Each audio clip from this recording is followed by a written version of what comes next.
et bienvenue sur le petit débat qui est ici au Festival Millennium, puisque le film Leaving Africa que vous venez de voir est un film de la collection Millennium.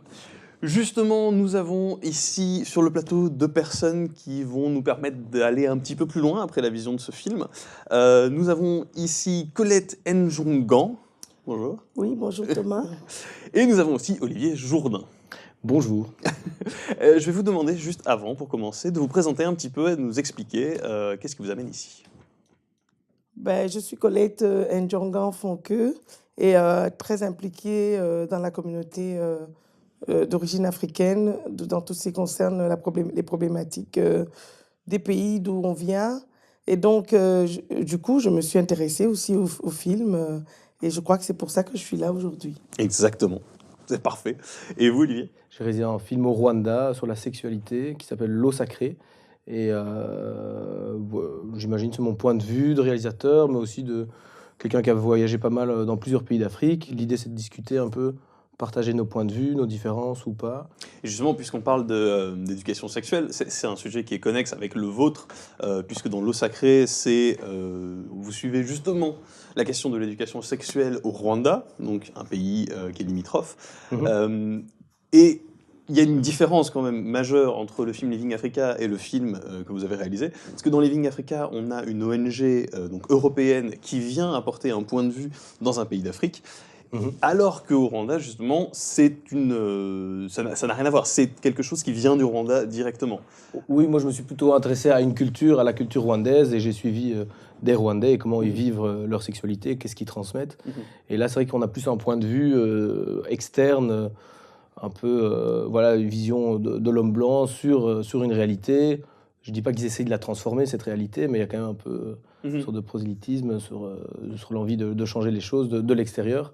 Donc c'est vrai que c'est différent et parfois délicat aussi d'avoir un point de vue. Je ne sais pas ce que vous pensez quand on ne connaît pas spécialement une culture, de venir avec des ONG, avec une mission un peu, pas politique, mais en tout cas un engagement, une envie de changer les choses.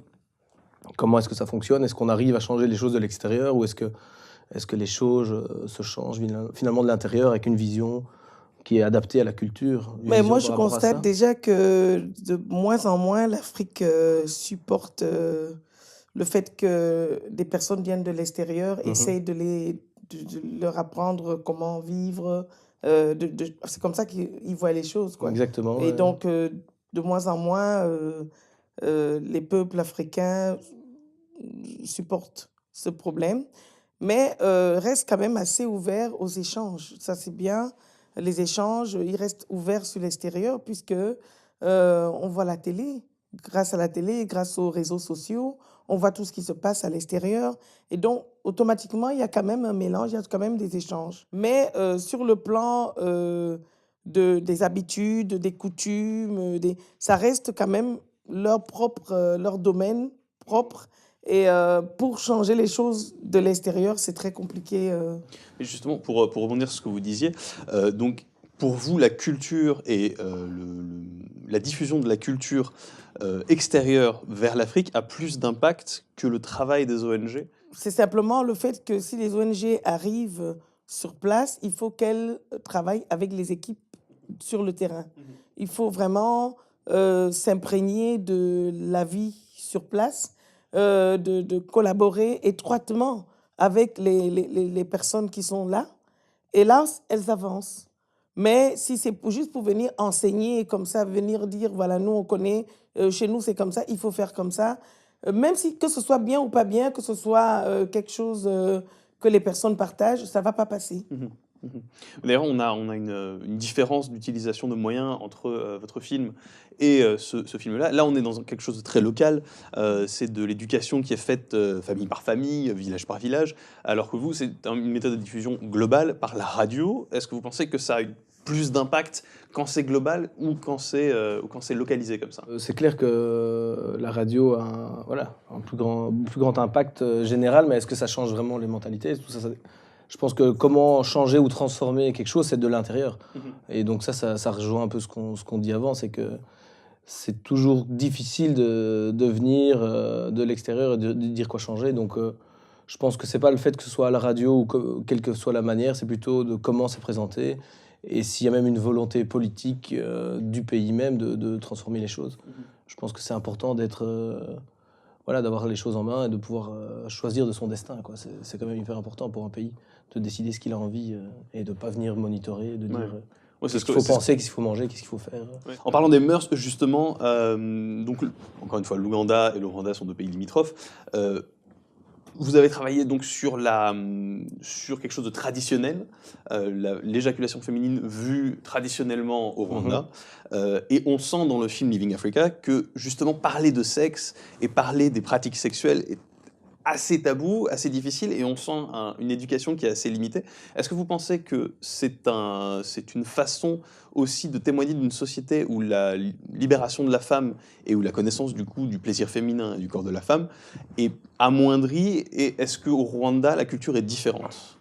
C'est toujours délicat d'idéaliser une culture, donc je pense qu'au Rwanda aussi, il y a des discussions, mais ce n'est pas non plus l'endroit où les discussions sont les plus ouvertes. C'est pour ça que je suis le combat d'une femme qui ose briser les tabous et en parler. Et je ne me suis pas arrêté sur les gens qui n'en parlent pas, mais ça existe aussi. Il y a l'Église, la religion catholique, il y a plein de raisons qui font que dans plusieurs pays, on n'en parle pas ouvertement et qu'il y a encore plein de chemin à faire. Et donc c'est vrai que là, on en parle dans le film, ici, Living Africa, de la manière dont on en parle en Ouganda. Ça a l'air d'être assez délicat, difficile, et qu'il y a plein de freins. Et donc c'est un peu le combat de cette ONG-là, c'est d'oser aborder les discussions et de voir comment les mentalités changent. Donc c'est quand même intéressant de pouvoir discuter et lancer des débats. Et ça permet de voir ce que pensent les gens. Et donc on suit quand même un peu, je pense, une femme ougandaise aussi qui essaye de continuer à transmettre ce que l'ONG finlandaise essaye de montrer. Donc je pense que en soi, c'est intéressant d'avoir ces discussions. Après, il faut voir, est-ce que le fait que ça vienne de l'extérieur, ça va fonctionner, ça va changer les choses. C'est toujours délicat, mais je dirais pas qu'en Ouganda ou au Rwanda, j'ai pas envie de comparer les deux pays ou de dire c'est mieux un endroit qu'un autre. C'est juste que c'est clair, c'est différent. Il y a des envies politiques différentes sur les droits à l'homosexualité. On le voit aussi un peu dans le film, qui est un peu plus réprimé en Ouganda. Oui. Et donc c'est toujours institutionnalisé même.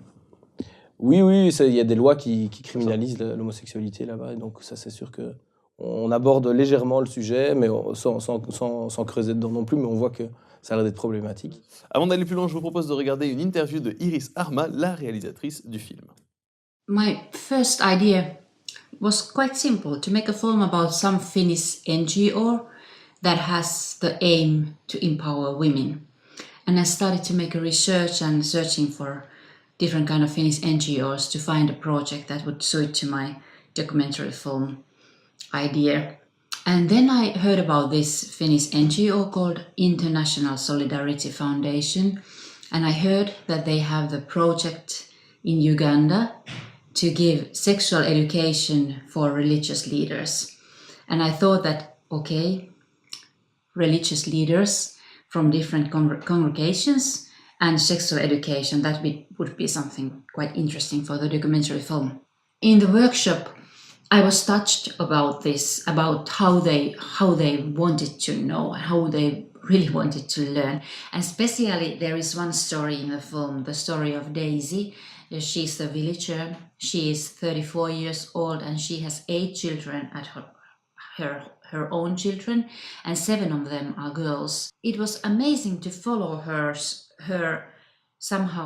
growing during this process, and because what she learned from the workshop, she really took it to her home and started to act at the same day. I witnessed that when she took this knowledge from there. They were teaching in a workshop, they were teaching a very practical level how to talk with your teenagers with like contraception or sexual some sexual harassments. What if that happens? How do you talk about it? How do you make the atmosphere at home so soft that everybody can talk to each other, and also to raise up issues of gender equality with your husband that has been maybe difficult, and how to start it. And she really took those practical things to her home and started to do that, and it was beautiful how she really managed to take these new ideas first into her family, and then she invited all the people all women from the village, and she started to share those ideas with them. And then she went to the church and started to share ideas there, and really step by step she really got some kind of position in the village. And it also took because the learning was the key for her empowerment, that she started to educate other people too, and sharing. And I think it was the most beautiful thing and most touching what I saw when I was filming this. And that's why the last image of the film is very precious for me, where you can see there are a lot of babies and young mothers, and then there is Daisy with her background with the 8 children and all this marriage and everything, and then she is like giving it now, sharing and trying to help and supporting young women. And that is the way, I think, to make to empower the whole community and whole world. Exactly, I think that educating the women is the key for development. Donc vous venez du Cameroun.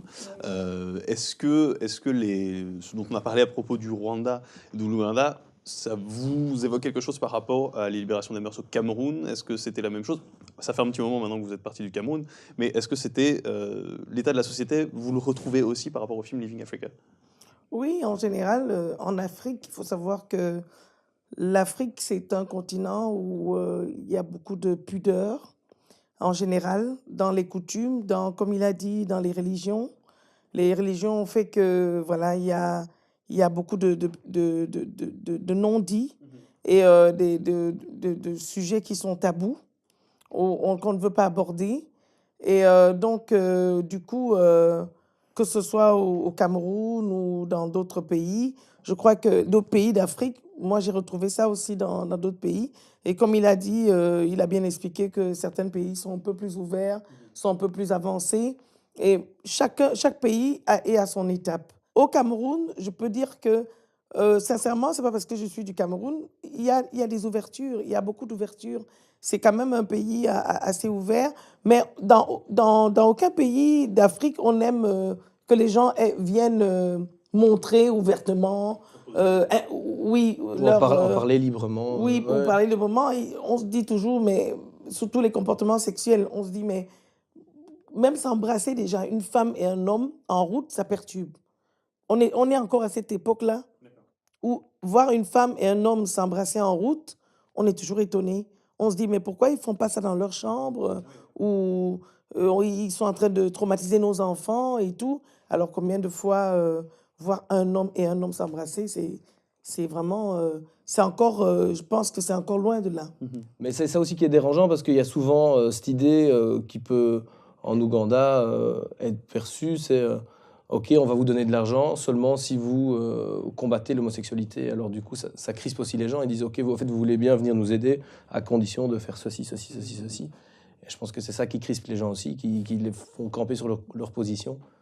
Et je pense que c'est des évolutions. Nous aussi, c'est des questions qui sont pas là depuis très longtemps en Europe. Et donc maintenant, dès que soi-disant on est ouvert, on a envie d'imposer cette ouverture d'esprit. Mais c'est tellement jeune, c'est tellement compliqué, c'est très difficile d'aller dans un autre pays et de dire quoi penser. Oui, de tout chambouler. Donc moi je trouve qu'il faut prendre le temps, et c'est des débats à avoir au sein même d'une communauté, quoi. Pour revenir à mon film, à L'eau sacrée, là, je serais que le personnage principal, c'est une femme qui ose briser les tabous liés au plaisir féminin, à l'éducation sexuelle, et qui par les ondes radio transmet. Elle va aussi dans les écoles, parler aux filles. Et donc c'est l'idée d'avoir une femme forte qui ose prendre en main, discuter, parler, transmettre. Et je trouve que c'est très important d'avoir ce genre de figure. Ça brise un peu aussi l'idée qu'on se fait en général de l'Afrique. En fait, les femmes sont très fortes et on est dans le pouvoir.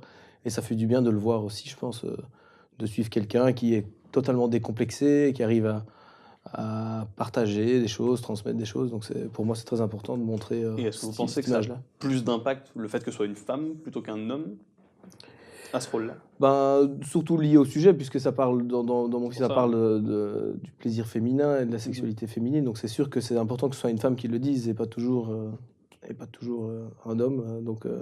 C'est vrai que ça, c'était une place difficile pour moi aussi, parce que je suis un homme blanc, je viens parler de quelque chose en Afrique très lié à la femme africaine. Donc ça, j'ai essayé de me distancier le plus possible et voilà, de suivre ce genre de personnage fort, ce genre de caractère. Bah, écoutez, merci beaucoup en tout cas, Colette et Olivier, d'être venus aujourd'hui pour parler de Living Africa. Et pour terminer cette discussion, je vous propose de retrouver Jean-Luc. C'est un jeune blogueur qui a été engagé dans le projet Faces to Art et qui traverse l'Afrique pour aller à la rencontre de ceux qui participent à des projets de développement. Et ici, il commence en Côte d'Ivoire.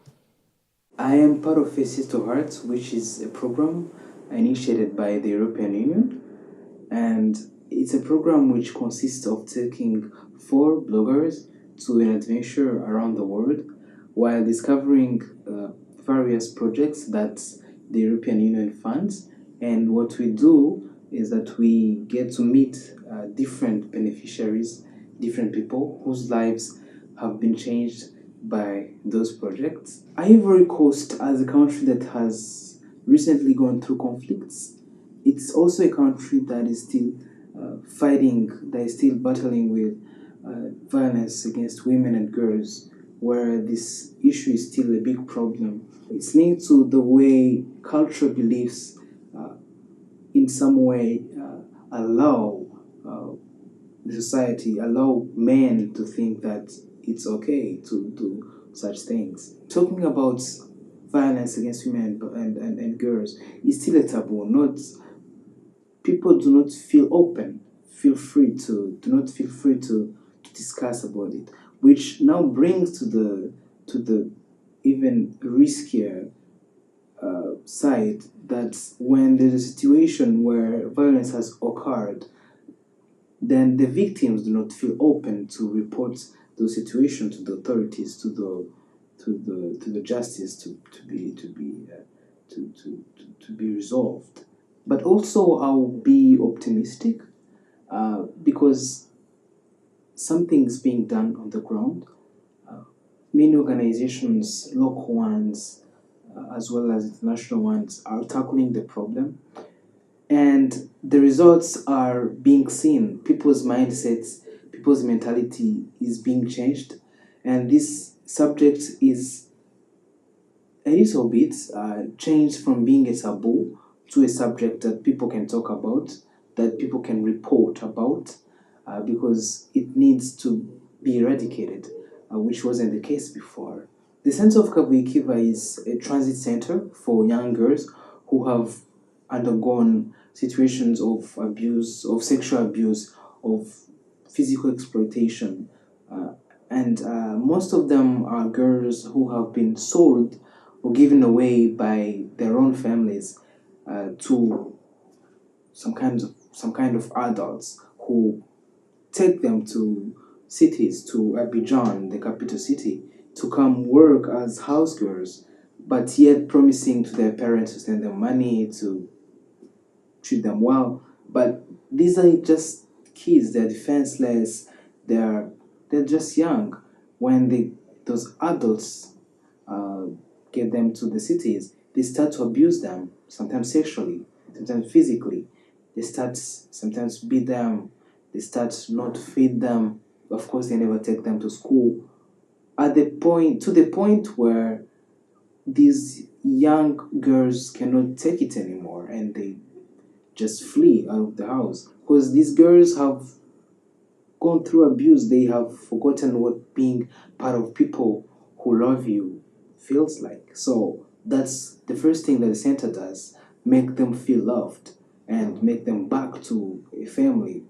And then they are given things that they were deprived from as normal children. So they're given space to play in, activities to do, fun activities to do. They're taught how to draw, how to dance, and they also have some classes of like